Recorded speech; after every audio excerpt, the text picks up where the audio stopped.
بسم الله الرحمن الرحيم ذلك بما قدمت أيديكم وأن الله ليس بظلام للعبيد. پادی سلورم سپارہ کے دا سورہ آل عمران دا 182 یوسل دوا آتیم او دارنگ ورپسی یوسل درے آتیم دا دوا آئی المبارکہ. پدی سلورم فارق دا سورہ آل عمران دا یوسل دوا آتیم و یوسل درے آتیم دا آیاتنا دا اصل کی دا دیمخ کی عذاب او دا دیمخ کی سزا یو تتمہ دا وڑان دی آیت کی پاخرہ کی اللہ سبحانہ وتعالی اہل کتاب و یہود و تدمکی ورکرلہ کہ سبا پا قیامت کی بتاسو شرمی گئی او دا اللہ پا گریب کے با اختکی گئی او دا دی خپل کڑو جرمونو سر بتاسو مخامق شئی تاسو با دا دی سزا و جزا عملی تو رباندی وینئیم او دی تبویلشی منگ اللہوی منگ با دیتو چو ونقولو وسکی منگ با دیتوی ذوقو وسکی تاسو عذاب الحریق عذاب دور سزون کیم. سوال اللہ علیہ شداد سے انسانان سے دا ظلم نہ دے اللہ سبحانہ وتعالی کو ظلم نہ کین انسانان پور بنے سے دا ظلمی اللہ ویننا ذالک بما قدمت ایدیکم دا عذاب پر سبب دا عمل بانی دے ذالک دا عذاب بما قدمت ایدیکم پر سبب دا عمل بانی دے چستا سو لاسنو کڑیوم. تگور عزیزی کی ایدی ذکر کو مراد دین جکم دے نفسو ندیم عبرا بالایدی عن الانفس. اللہ سبحانہ وتعالی تعبیر د نفسونو نا پلاسونو باندې کړي اگر کدا جرمونه دا گناہونه د دې نفسونو کړي د دې د بدن نه صادر دي لیکن اللہ سبحانہ وتعالی لاسونه یاد کړي دي ځکه اکثر انسان اعمال پلاسونو باندې کوي.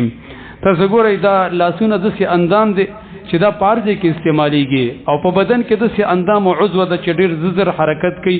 اللہ سبحانہ وتعالی کې د څه اتوماتیک دغه لګول دي سپرینګونه چې زر زر راغونډيږي او خوريږي او دا بنا د په محاوره باندې عام طور باندې د انسان چې کله یو غلطي وکي او خدای خلکو یې لکه دا خپل لاس باندې ځان سره وکړه دا تا ځان سره د خپل لاس په وجه باندې وکړه.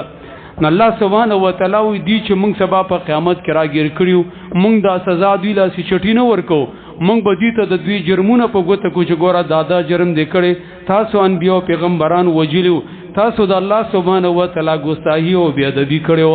دی ویلو کنه ان الله فقیر الله محتاج دی دا د دوی قولی جرمو او دغه رنګ وقتهم الانبیاء د دې پیغمبران وجل د دې عملی جرمو ذالک دا سزا او د عذاب بما قدمت ایدیکم په سبب دا عمل باندې دي چې مخکلي ګلی تاسو لاسونو دا دلیل په دې باندې چې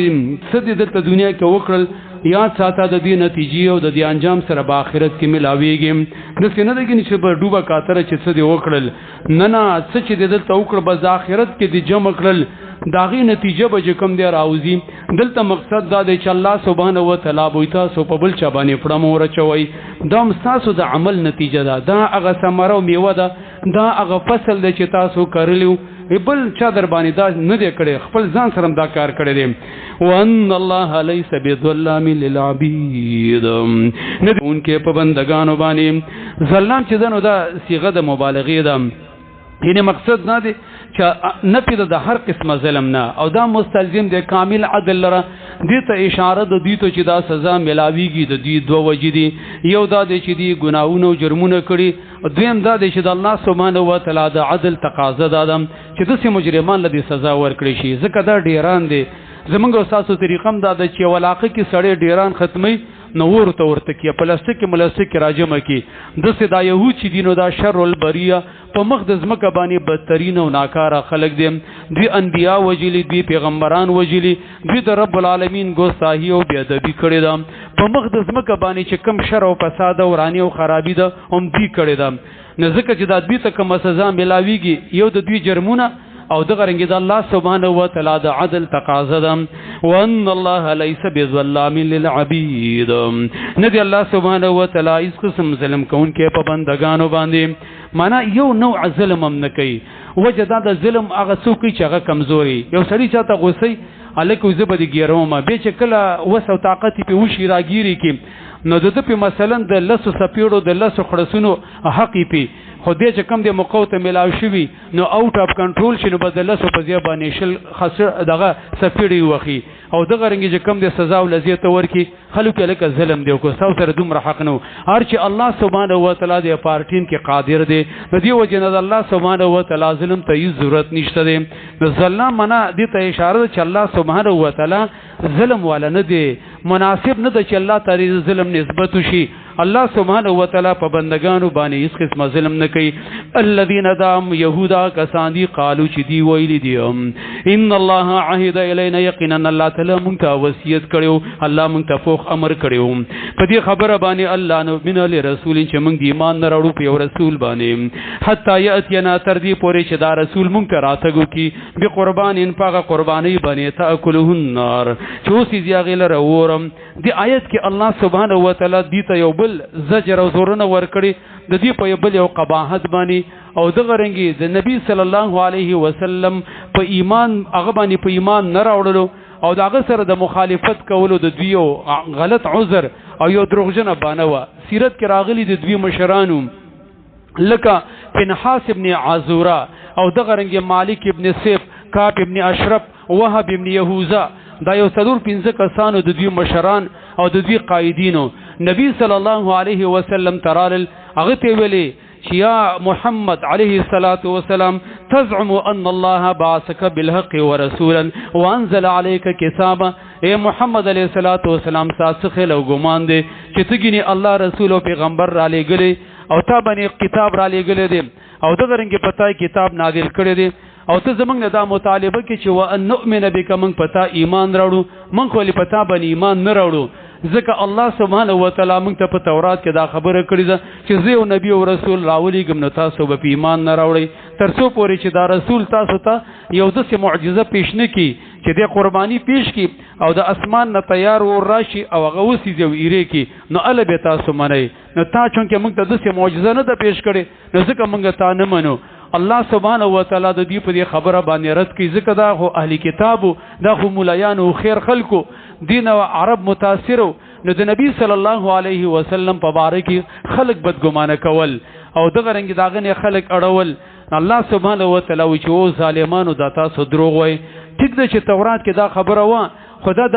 په باره د انبیو د پیغمبرانو د بنی اسرائیلو کې و تاسو په تورات کې خدا خبره مو د دې سره ټچ د خبره و حتا یاتیکم المسیح و محمد علیه الصلاۃ والسلام تاسو ته چې کله عیسی علیه الصلاۃ والسلام او محمد رسول الله صلی الله علیه وسلم دا دواړه پیغمبران راشي په امینو بهما من غیر قربان تاسو په دې باندې ایمان راوړی دغه معجزې نه د دې په حق کې دانه و بلدان دی بنی اسرائیل کې بچ کله چا ګناه وکړه او توبه به ویسله ناغه به یو ساروی یو حیوان هغه به ذبح کو د یو کلاو میدان ته به راويستو اسمان نه بلاندې کلاو فضا کې زبر نه به ور را لیدا به اوسې زیره به کړله دا بدل علامه و د دې خبرې چې د دې سړي هغه قرباني او د غرنګي دغه توبه قبول شوله او کله چاغه به ور نه سيزله ناغه به د شرمېدو او خجالت بو چې د توبه قبول اندام ناشنا الله سبحانه و تعالی سره معاملې کړې و د شپې به ګناه وکړه د ورځې به کم د په دروازه بوتې لیکلې شوی و الله سبحانه و تعالی د امت سره ډیره پرځونه مهرباني کړې دا رنګ د دې چې کم د انبیاء دا معجزه و لکه د الیاس علیه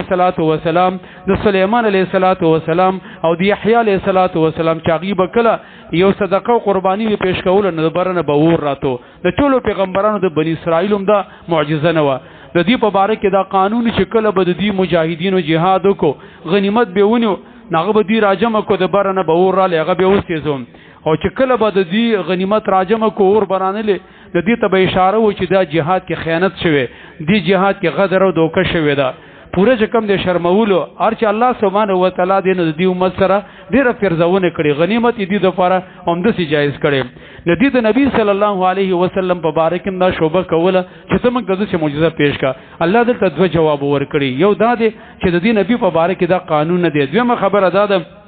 چې راځي هم دغه خبره سره کوم دغه مخکې پیغمبران چې راغلي هغه تاسو ته ډېر ښکارا معجزې پیش کړي او دغه معجزې پیش کړي چې دا کوم تاسو غواړئ دغه فرمایشي مطلوبه معجزه لیکن دا غي باوجود بهم ګوره تاسو پیغمبرانو باندې ایمان نه دی راوړی ایمان خلاصه کې غم وجلی دی او ظالمانو سار کې کم د 300 شهیدان کړ او ماجګر کې قلاري دکانداري کولې تابو غنی سمم نه دی کړی دا غټ مجرمان دي الله د تزکه د دې لپاره چې کم دي سخت وعید ذکر کړي الذين دا اهل کتاب يهودا کسان دي قالو چې دی ویل دي ان الله عهد الينا يقينا الله تعالی وعد او لو اسکره زمونږ سره عهد الينا من امرنا واوصانا فی کتبه مونږ په تورات وغیرہ کې الله سبحانه و تعالی دا وصیت او دا امر کړی دی الله نو من لرسولنا چې مونږ به ایمان راوړو په هیڅ یو رسول باندې کدا رسول له قبل له حتی یاتینا تر دې پوری چې دا رسول او پیغمبر مونږ ته راتګو کې به قربانین په قربانای باندې تاکلوه النار چې وسی زیاغیل راورم قلت تو دا خبره مکوي قد جاءکم رسل من قبل قسم دې یقینا راغلی تاسو ته ډیر شي پیغمبران زمانه مخکې زمانه کې بل بینات فخار دلائل معجزو باندې وبالذي فاغت باندې قلتم چې دا تاسو و یو د غرنګ دی نبی نه مطالبه کوي نو فلم قتلتموهم ولی تاسو دغه پیغمبران وجلو دغه معجزات او دلائل باوجود ان کنتم صادقین کچره تاسو په دې خپل خبره کې ریښتینی خو دروغ وای اسی کوم د باندې کوي کني تاسو مخکنی پیغمبران اغم نه دی منلی لفظي معنی ته ګوره ذالک دا مخکنی عذاب بما قدمت په سبب دا عمل باندې دی چې مخکې لګل دی ایدیکم لاسن تاسو ان الله یقینا الله تعالی ليس بظلام للعبید ندی الله تعالی اس قسمه ظلم کون کې په بندگانو باندې الذين دا کسان دی قالو چې دی ویلو ان الله عهد الینا یقینا الله تعالی مونږ ته امر کړی والله تعالی مونږ ته وصیت کړی د دې خبري الله نؤمن لرسول چې مونږ به ایمان نه راوړو په هیڅ یو رسول او پیغمبر باندې حتی یاتینا تر دې چې دا رسول مونږ ته راتګو کې به قربان پدسی قربانی بنی تاکلوه النار چې وسی زیاغل راور قلت و قد جاءکم یقینا قسم دی راغلی تاسو ته رسولون ډیر شی پیغمبران من قبل زمانه مخکې زمانه کې بالبينات په ښکارا دلایل معجزو باندې وبالذي فاغت باندې قلتم چې تاسو وای فلم قتلتموهم نو تاسو ولې د دې معجزات باوجود د پیغمبران وجلو ان کنتم صادقین کچری وای تاسو په دې خپل خبره کې رښتینی